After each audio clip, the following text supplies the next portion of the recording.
Only for this. Oh, right.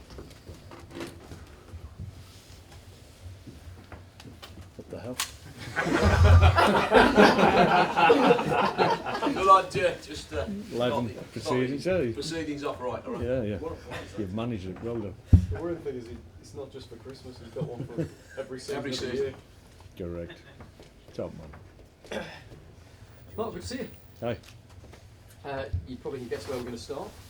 Jose Mourinho. Well, I think we're going to start with Stoke. But hey ho. Unfortunately, not just yet. Right, okay. Fire away. I mean, look, he's been sacked. So I think people shocked, but maybe not surprised. What do you make of it? Well, just proves that we're all judged on results, irrespective of the success or your standing in the game. You will solely be judged by results, and by Chelsea's really high standards, certainly from last year when they were champions, and rightly so. Their standards in terms of getting results have dropped, and unfortunately Jose's paid the price for that. It just shows that no one's immune from it. Does it show fellow managers as well? I wonder whether you feel this, that player power is growing. It seems as though it was his discord with the dressing room that cost him his job at the end. I think it's wrong to assume things. We're not on the inside. Maybe in the fullness of time things will come out, and then people will have a better understanding of why the decision has been to relieve Jose of his duties. I just feel it's down to results, and they have ambitions and targets at the beginning of the season, like every one of us does. And at this stage of the season, after 16 games, quite obviously they're not hitting the targets they felt they should be. So I'd be more inclined to think it's more results driven rather than any internal issues that they may have. Looks like Gus Hiddink is what we've been told is poised to take over. Would you welcome him back? Yeah, I remember his last period here, and I think had a couple of games against him, always very welcoming after games, which sometimes foreign managers, it's not part of their culture, so they don't really go into that, having a drink after games, but he was very open, very warm guy. Obviously a world-renowned coach, been doing it for a long time with a lot of success over the years, so for them it's an obvious appointment, because he's been there, he knows the clubs and the club, and he'll know what he needs to do very, very quickly if he gets the job. Thanks for doing that. No On to Stoke. Stoke, yay. 5 clean sheets in 6. Mm. Incredibly solid. Mm-hmm. A lot of people are talking about Jack Butland, who's I think made more saves, or the same number of saves as Pantilimon, more than anybody else in the division. A lot of people talking about Ryan Shawcross as well. Mm-hmm. Is Shawcross getting the credit that he deserves? We've talked a lot about whether he should be in England, but since he's come back in, it's been extraordinary. Is it now time that England started playing? Well, I've been banging the drum for Ryan for quite some time, since basically when I walked through the door, it seems. But yeah, I think more people are aware now. Obviously, you need a run of form and a period of results that make people sit up and take notice, and I think people are doing that, not only for Ryan, but for everybody involved in Stoke City to a certain extent, and maybe that hasn't been the case in recent times. So we're pleased enough with it. I think Ryan's performances for a long time have deserved a little bit more recognition, not only at international level, but in the wider domain. So it's good for him that now he's getting people that should know. They're actually quite aware how well he's doing at the moment. So we're pleased for him. We're pleased for the team, because that shows that the team's functioning well and playing well, which we undoubtedly are. So we're in a good place, and there's a lot of players within the team playing exceptionally well, like Ryan. Another one is Bojan. Mm-hmm. Reports this week suggesting that Chelsea, Liverpool and Manchester United are all interested in potentially preparing a bid for him. Would you have a word for those clubs? Well, I think, remind me what date it is. It's a couple of weeks before the bonkers season, so we're very near to January, so these stories start to raise their head. It doesn't surprise me. I don't think it's with any foundation. Bojan is an exceptional talent, we all know that. Is there going to be interest? Possibly, but we want to encourage it. And I think if you look at what Bojan has said this week to other media outlets, he's actually said he's very, very happy here. Big draw and a big part of why he's doing well at the moment is the confidence that he has in the club, the team, the people around him, and that allows him to perform. And he's been to other clubs, big clubs in Europe, and he's done that, and didn't quite find what he's found here. So he's quite happy at the moment. So I don't think he's agitating, or any of his people are agitating for a move in January. So.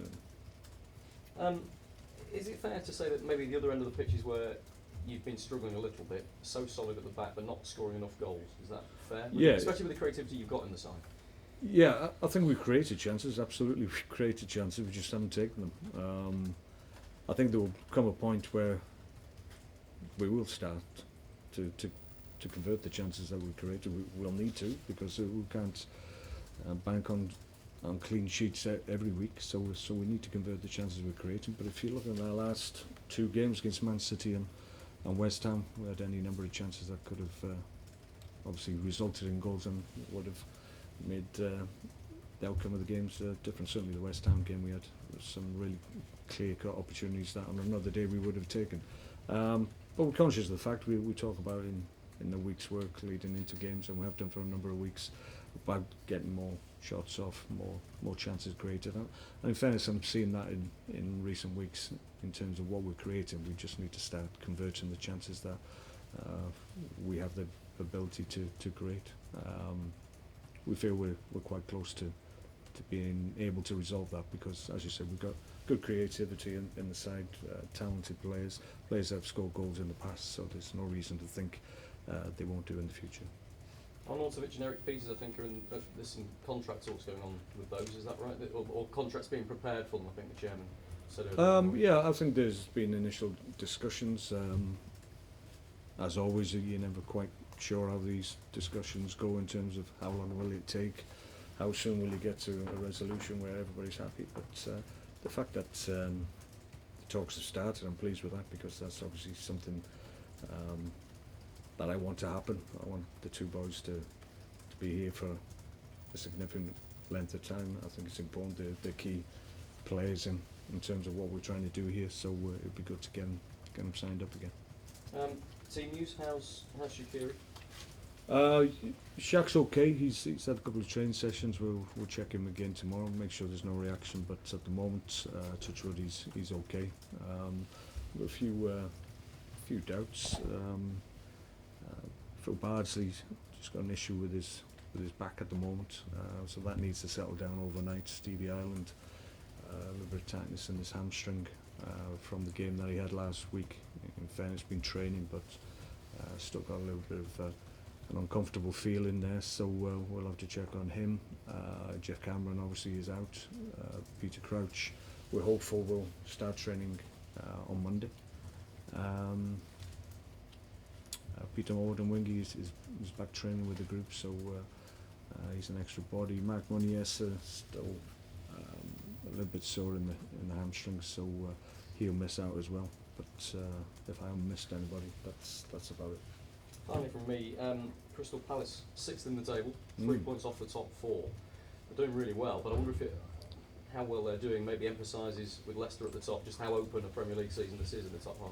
Yeah, I think it illustrates the point that I think most people are acknowledging at the moment, that the mid-table group, so to speak, for want of a better phrase, for that group of clubs, I think is getting really strong, and is stronger this year certainly than it ever has been. And as a consequence of that, I think maybe the trials and tribulations, some of the teams at the top have allowed teams like Leicester, Crystal Palace and ourselves, who are only 3 points behind Crystal Palace, to look really strong in this league. And I think that's the difference this year, maybe in comparison to other years. I think the difference between the mid group and the top is closing without a shadow of a doubt. Thank you, mate.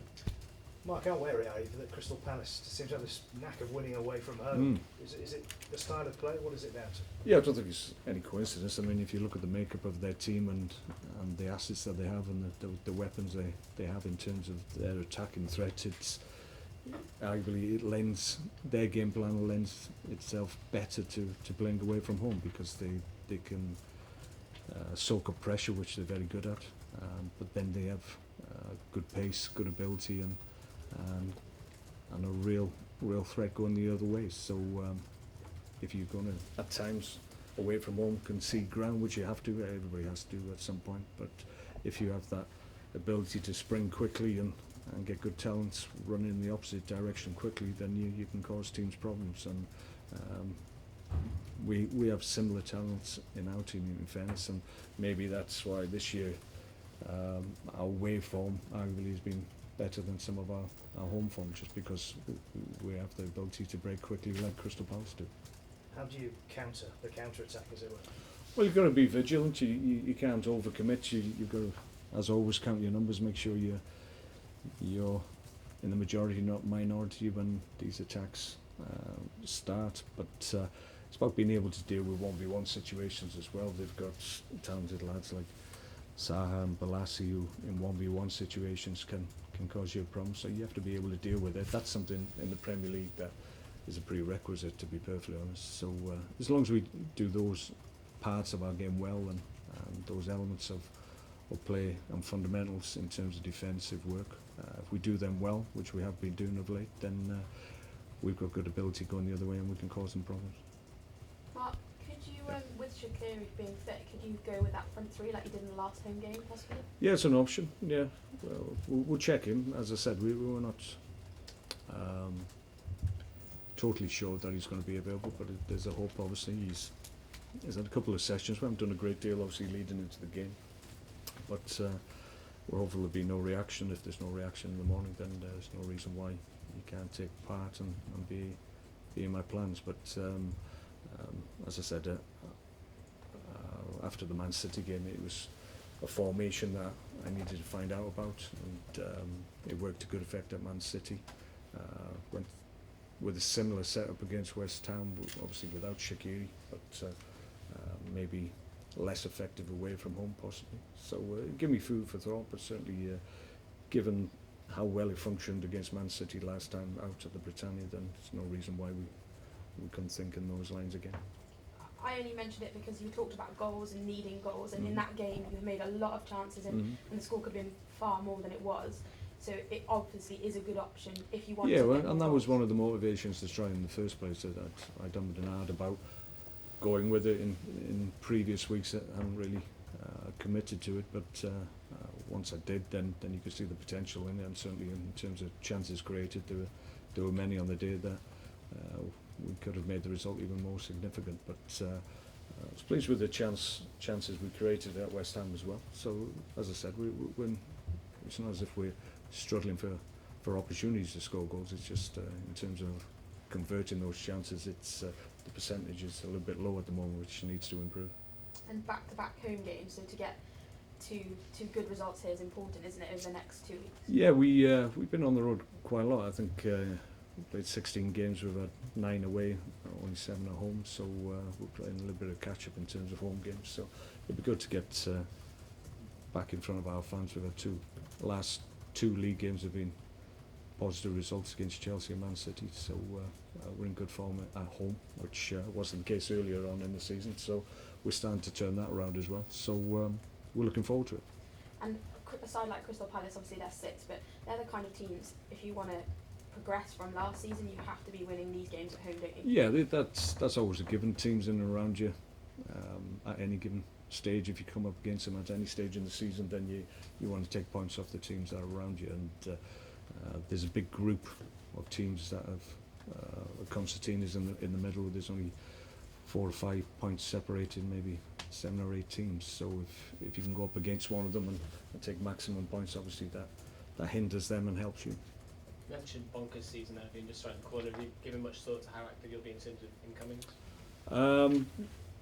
Yeah, we put things in place and have conversations leading into the window. I don't think we'll do a great deal of business, to be perfectly honest, but there may well be some conversations that accelerate and gain a little bit of momentum and things start to happen, but we're still a couple of weeks away from that, really. We're going to just work through this Christmas period and get the games out of the way, and then we'll see what presents itself in January and whether or not we feel we need to go in the market, because the squad's, touch wood, reasonably healthy at the moment, and I've got good options. So we'll look at it and we'll see what's available. Mark, were you surprised last weekend to see Jose be so publicly critical of his players, and is it something that managers can really get away with anymore? Well, my interpretation of what he said, in terms, I think you're probably alluding to the word betrayal. I was thinking maybe my interpretation, it was more to do with the work that he'd done on the training ground, and they'd gone away from actually what he'd hoped was going to be a good game plan against Leicester.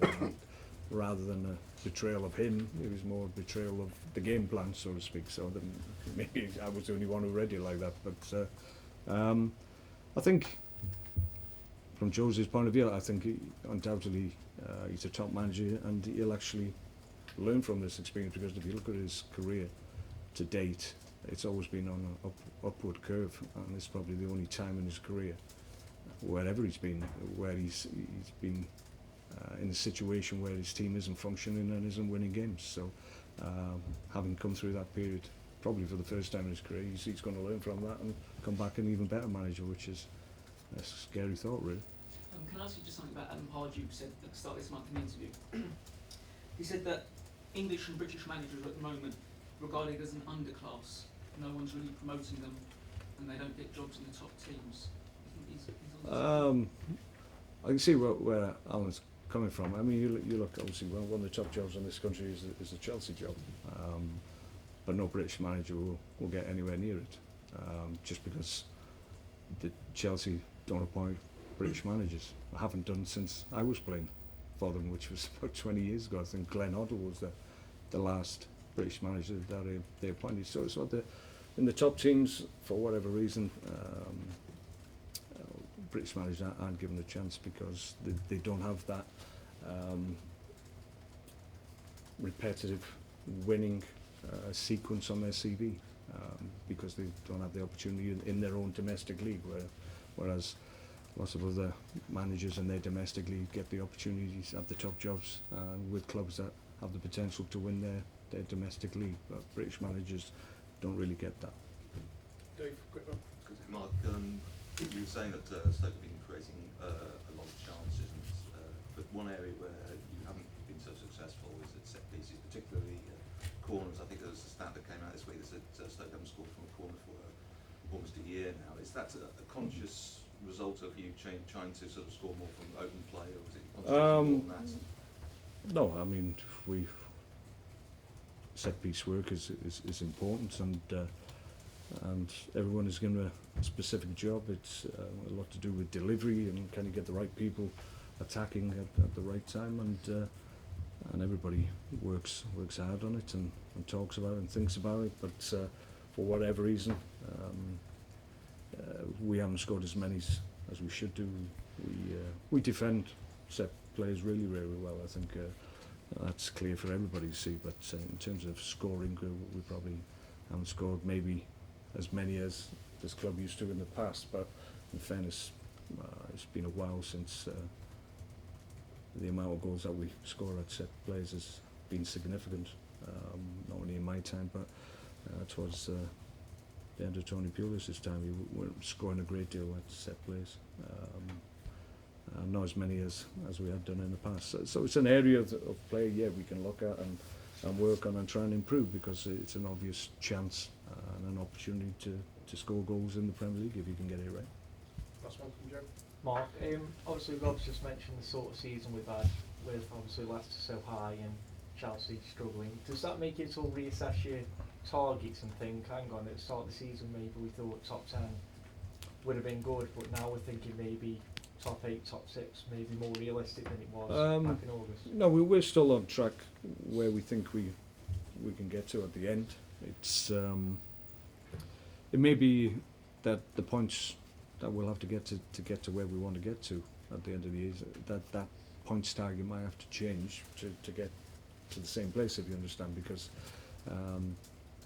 there's a lot of points that maybe Aston Villa, who are at the moment struggling and got a low total, so obviously those points are available and get spread around, and that means the overall total you need to get where you want to go, arguably that could be higher than initially you think, but we're reasonably comfortable with where we are. We're actually ahead of where we thought we would be at this stage of the season, so that's encouraging, given that we didn't win for 6 games right at the beginning. We've clawed all that back, and as I said, we're now ahead of where we thought we'd be after 16 games, so we've got to continue in that vein. We've got a good upward trend to our work at the moment, and we keep it going, then we'll hit our targets, irrespective of what points total that will have to be able to do that. Okay, thank you. Radios, please, in the room. Thanks a lot. No problem. Cheers. See you later.